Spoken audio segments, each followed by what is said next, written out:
What's going on, guys? Welcome back to another video. So today we are going to be doing a Q&A. I'm glad that I'm doing videos like the Q&A and the vlogs to help me kind of ease back into doing YouTube again. But this is a really good one. I actually got a lot of good questions here from two people. So this was requested by Joe2099, and we got questions from Joe2099 and Wolf Cool. So with that being said, let's go ahead and get started. Alright, first question, who are your favorite Marvel heroes? Mines are Spider-Man, Daredevil, Ghost Rider, Doctor Strange, Captain Marvel? This one?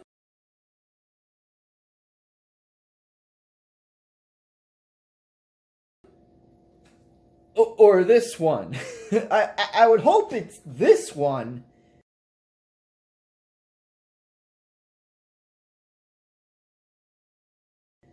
Compared to this one. Okay, whatever. Moving on. And Wolverine. Okay, that's some good.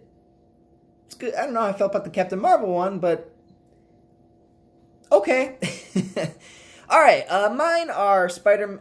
I believe I've done a video like this with Marvel or superheroes in general, like my top 10 superheroes or something. But I can give a little breakdown, I guess, of like 5 or 6 of them.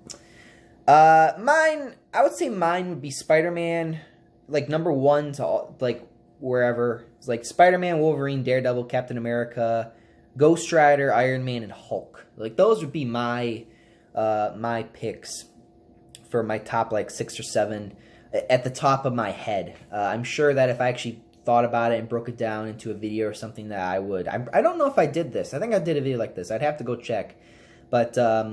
But yeah, those would be like my little ones. Moving on to number 2. What do you think of the Marvel versus Capcom series? I never played the Marvel versus Capcom series. I know I'm terrible. I'm not a Marvel fan, but I always thought they were interesting. I thought it was fun sometimes to see some of my favorite Capcom characters interacting with the Marvel characters. I thought that was always one of the best parts about the game. And just seeing them fight, or just seeing them fight together, or whatever, vice versa. It was always an interesting concept. I almost got the 3rd game. I almost got the Marvel vs. Capcom 3, but I never went through with it because, I don't know, I'm not a big into fighting games. It depends on what the fighting game is and what it's about and how it, there's a lot of variables when I pick up a fighting game, just off of the basis that I'm not saying I'm bad at fighting games, because I can get very good at fighting games. I mean, like, pro level, but sometimes, like, there are some fighting games where it's like it's got that learning curve of, how long this is going to take me. And sometimes that can be a good or a bad thing, depending on, how the game is played and things like that. What's the best moves? What's the best way to use a character? Things like that. Alright, so number 3, this is another good one. How would you rank all 9 Spider-Man movies, including Venom and Into the Spider-Verse? That was a good question. It was a very good question. And, at first, I kind of already knew exactly how I would order it. But I think I didn't know where to put Venom. Venom was hard for me because, I just liked Venom. I didn't,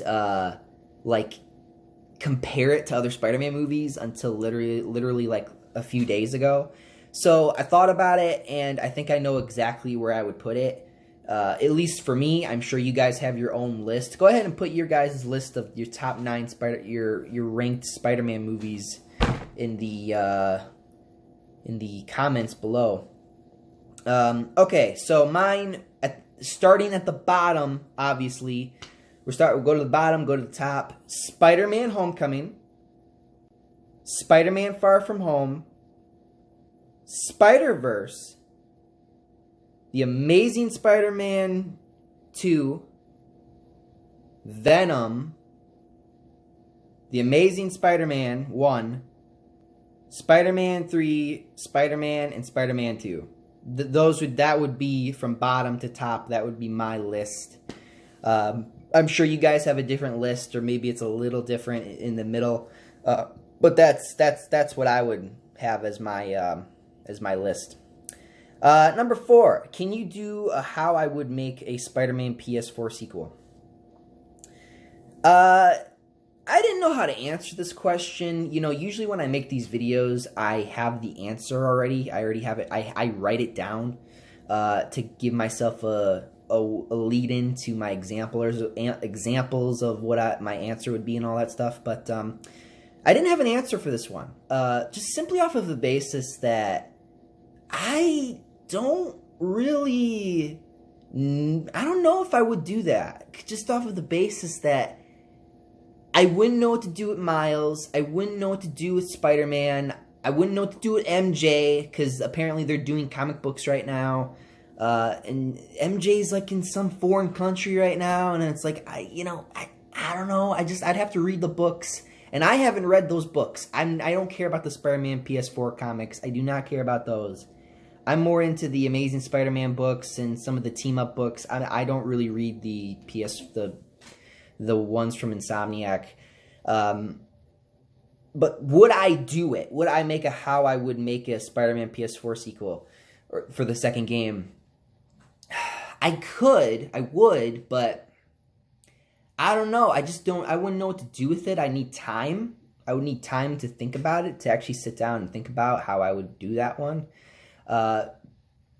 But, you know, that is a good idea or something for me to think about in the future when I'm making videos. So, thank you for the question. Thank you for the video. Thank you for the video idea. I think that I might look into this. Maybe I'll think about it one day and I'll have an epiphany, and then I'll actually like have some, you know, have an answer for that. But until then, I can't really do it right now. There's just no time, and there's no, like, I don't have any ideas. Everyone's sitting there saying that they're gonna do Venom, and that they're gonna do you know, something like that. So I don't know. I'd have to see, but I would have to think about it. So we'll see in the future. But moving on to my number 5. If Sony did another Spider-Man movie sequel, would you have Spider-Man 4 or The Amazing Spider-Man, or both? Both. I would do both. Look, I liked those movies. I know a lot of people might sit there and say, oh, I liked the Raimi movies more, or I liked the Webb movies more. I liked both. I didn't have a problem with them. You know, I looked at The Amazing Spider-Man and I said, oh, this is kind of cool. This is a little different. You know, I think I said that one of my favorite complaints that I have ever made about Spider-Man or Peter Parker in the Amazing Spider-Man movies was, like, why is he riding a skateboard? He's supposed to be the nerd, right? Like, that was my excuse. That was my little fun complaint I always had with that movie. But it never bothered me. It never messed up the movie for me. It just was a little tiny little thing. I was like, huh? Like, what? Why is he doing that? Like I was fine with it. But I would do both. I would love to see a Spider-Man 4, of course, because I love the Raimi movie so much. And I'd love to see The Amazing Spider-Man 3 just because I really want to see the Sinister Six. I thought that they were going to do the Sinister Six in Far From Home, but after they, spoiler alert, killed Mysterio, I was like, and then revealed his identity, I was like, they're not going to do the Sinister Six. They're not going to do this. Because that just won't work. It just won't work. Everyone is dead. I made that joke in my review. Everyone is fucking dead now. They're like, you're screwed. Everyone's going to die. Like, there's no question. And now that Sony has the rights back from Marvel or from Disney, and now they're not sharing him in the shared universe no more with MCU, it's like, okay, well, now everybody's probably technically dead at this point. They're probably never going to explain it or talk about it, so now all the MCU Spider-Man fanboys are just left feeling blue-balled, and it's kind of funny, because that's how the Amazing Spider-Man fans felt. They've just felt blue-balled. You know, and I did too. I was like, man, I really would have liked to see what the Amazing Spider-Man 3 was like. But I digress. You know, I like those movies. I love to see both. Wolf Cool. Okay, so now we're moving on to Wolf Cool's questions. Number 6. What year when you graduate from college? It depends. Technically, I'm supposed to. This is my second year of MATC, of college, technical college. So this would be like a year and a half. So I mean, this is my second year, but I mean, like, by the end of the next 2 semesters, I should have a degree. I might go for another one. I'm not sure. Because first one thing I'm going for is my bachelor's, and then I don't know.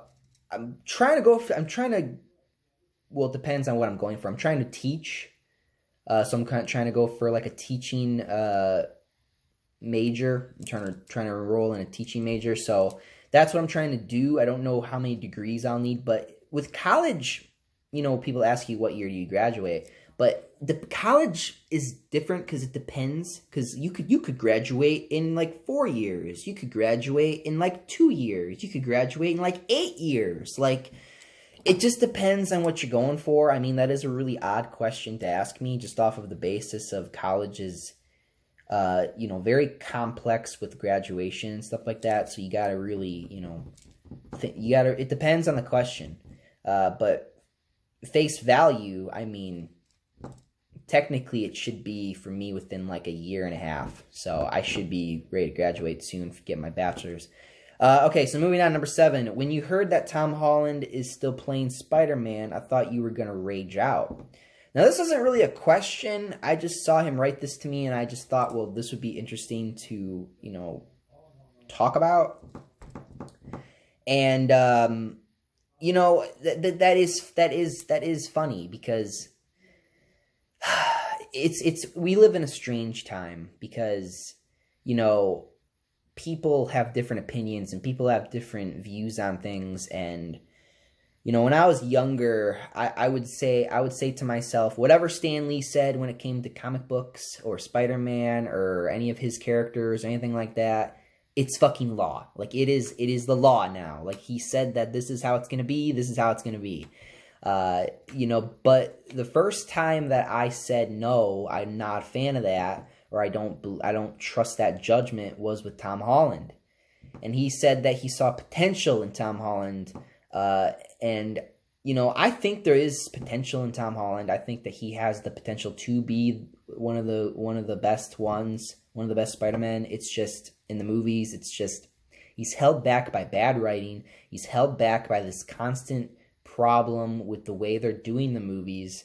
And he's held back by his reliance on Iron Man in those movies. And that is one of the biggest core issues of the MCU Spider-Man in general, and it keeps him from being one of the best Spider-Men, and, you know, or the best in general. And, you know, when I heard that he was still going to be playing a Spider-Man, now I am going to be making a video about Tom Holland very soon, because I do have something to say about something that he said on Twitter like a few weeks ago. And we're going to need to have we Spider-Man fans are going to, in that video, are going to sit down, have a discussion about what he said, because we'll get to that. But my thoughts now is I don't want him as Spider-Man anymore. But, you know, I guess the question is, I thought you were going to rage.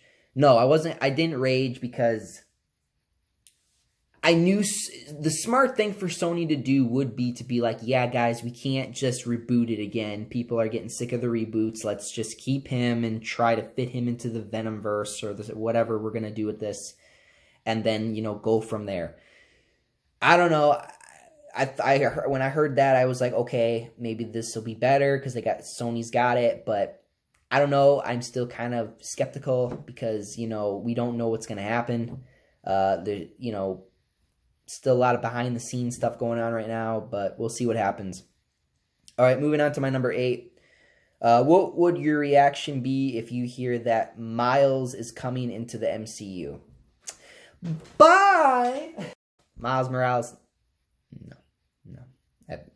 Then I would officially not pay attention to the MCU no more. And honestly, I've already gotten to that point, because I heard that Love and Thunder is going to suck with Thor.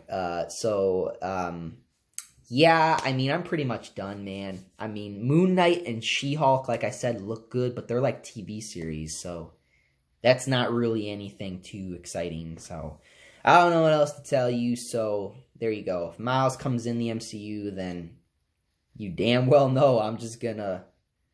Unless Gwen, and if they bring Gwen in, maybe I might, you know, rip it a new one. But at the same time, I think when it comes to Miles Morales as a character, I think that I have more people against me with that character than I did with Homecoming or Far From Home.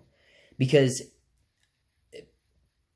I don't know why, but that's just the way it is. Especially because I learned that from my review of Spider-Verse, is that people did not, even though I was as respectful as can be. I even said the movie was actually not that bad. I even said that it was actually decent or pretty good. But, you know, my opinions on the character, because the comic books really pushed forward how biased I was toward the movie and the character. So yeah, that was a big impact to that. But I don't know, man.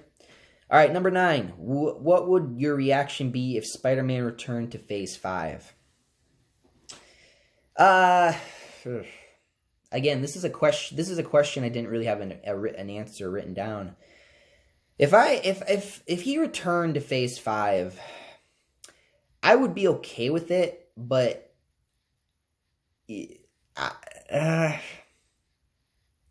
maybe the MCU would have fixed all their problems right now. I don't know, but Phase 5, hell, we don't even know if they're gonna get past Phase 4 at this point. Like, I don't know, man. I don't even know, man. It's just my reaction to that. I don't know, honestly. I mean, I'd probably be surprised that Sony went back to Disney and gave him the character, or Disney went to Sony and asked for the character and someone agreed, but I don't know. I don't know. It just depends. I would be a little angry just because I feel like that Marvel ruined it and they really wrecked it, but I don't know. Maybe Sony could fix it. And then if it went back to MCU and he's all fixed, then maybe it'd be okay. I don't know. Number 10, how would you feel if Disney buys Sony? That won't happen. So this is not... Look, okay, the first thing I want to say about this is not a stupid question, but this is a stupid question to ask me. Just off of the basis of, I don't know. I'm a normal person. I do not live with Sony. I do not live with Disney. I'm not an employee. I do not, you know, they're higher ups. I don't know what's going on. This is a stupid question to ask me, but if I was to give you a guess or tell you what I think, I would tell you that no, this isn't going to happen. Disney cannot buy Sony. Sony is too big. I'm pretty sure it is against the law. You cannot just buy all these big corporations. You just can't do that. Especially Sony. Now Fox, all Fox did was now Fox did do a lot, but Fox was strictly just TV and movies. So Disney just took that, and I guess somehow they got away with it. But if they bought Sony, do you really think the government's going to let that fly? I don't think so. I really don't think so. You cannot have one monopoly government. Like, you cannot have that. You cannot have one big corporation like that control. There needs to be competition. There needs to be some sort of competition. And there's no way they're going to allow that. There's no way. They would never agree to that. Because that means that Disney would also own Sony, and they would also own the PlayStation. I don't know about you, but I like my games rated M. I don't know about you, but I like my PS4 anime games sometimes. You know what I mean? So no, no, absolutely not. With that being said, guys, that's all I got to say. That's all the questions. Thank you guys for all the questions, by the way. If you guys have any more questions for me in the comments, leave them in the comments. And if you really want me to answer them, all right, let's refresh the rules. So if you want to ask me a question, and if it's in the Q&A, so you would want to put it in the Q&A. You put the questions in the Q&A, and that way I know you want me to answer questions in the next Q&A. If you answer me questions on Instagram, Twitter, on a different YouTube video of mine, I most likely will not put that in a video, and I will most likely just answer your question right there. I'm saying this for future reference because I'm starting to have people ask me questions in my Instagram or my Twitter, and I would prefer it if you do it in my Q&A videos. That way I know you guys, you know, want me to make a video on it rather than just answering the question right there and then. So that's my little rule about that. But I don't know. That's all I got to say. I got to get ready to go to school. I'm going to have to edit this later, unfortunately. I'm not going to be able to get this up until around noon, which does suck, but it's fine. We'll figure it out. But thank you guys for watching, and I'm out of here. Up, and away. See you guys.